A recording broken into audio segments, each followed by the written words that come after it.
Baik, Assalamualaikum warahmatullahi wabarakatuh.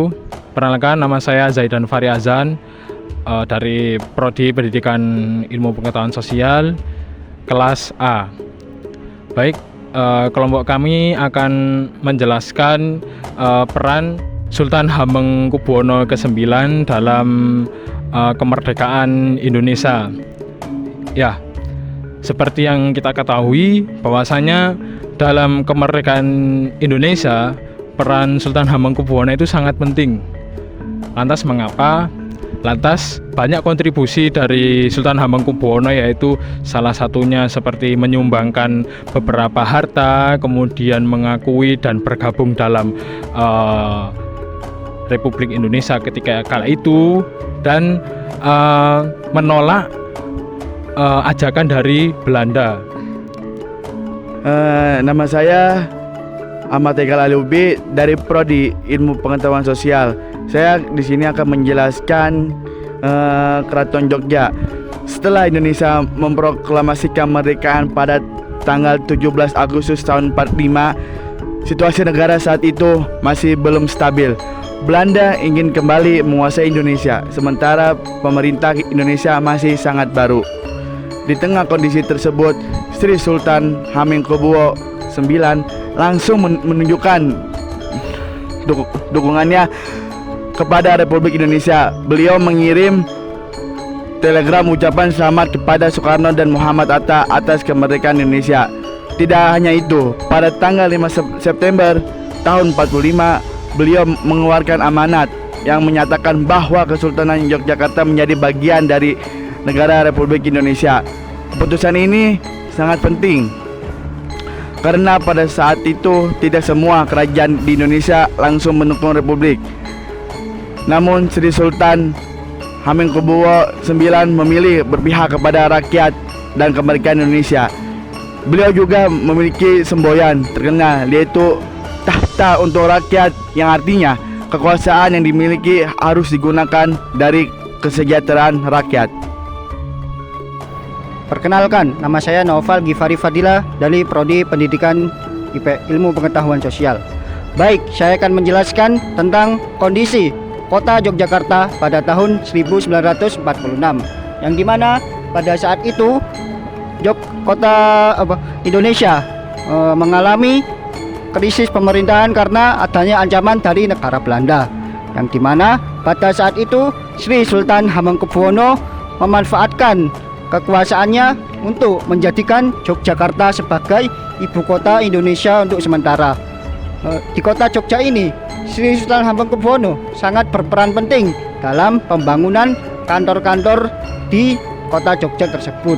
Bahkan beliau membangun kantor untuk operasional pemerintahan. Beliau juga berkorban baik dari kekayaan maupun kekuasaannya demi memperjuangkan kemerdekaan negara Indonesia. Baik, selain itu juga Sultan Hamengkubuwono ke-9 memiliki peran penting dalam peristiwa 1 Maret.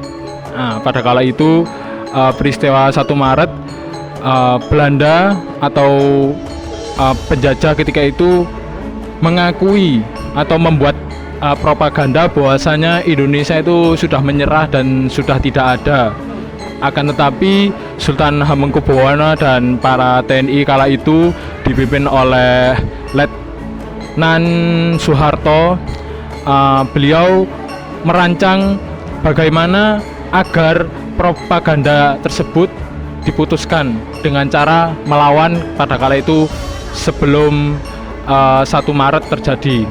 Pada kala itu Sultan Hamengkubuwono dan TNI membuat rancangan strategi, salah satunya membuat jebakan di warung-warung, kemudian membuat jebakan dimanapun berada agar bisa menyerang titik pusat pertahanan Belanda pada kala itu. Selain itu juga Sultan Hamengkubuwono dengan melakukan perlawanan tersebut hanya 6 jam, Sultan Hamengkubuwono dan para TNI dapat mengembalikan Jogja dan mengembalikan nama Indonesia. peran di pemerintah dan diplomasi.